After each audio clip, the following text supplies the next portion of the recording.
Put your lips together and blow out to make a funny sound.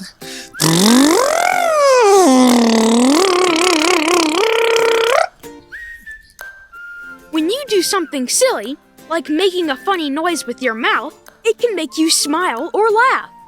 Laughter releases special chemicals in the body called endorphins. These chemicals are like natural pain relievers and make us feel happy. This is why doing silly things can help you feel better and feel less worried or upset. For more wiggles, check out lookforthegoodproject.org/kids.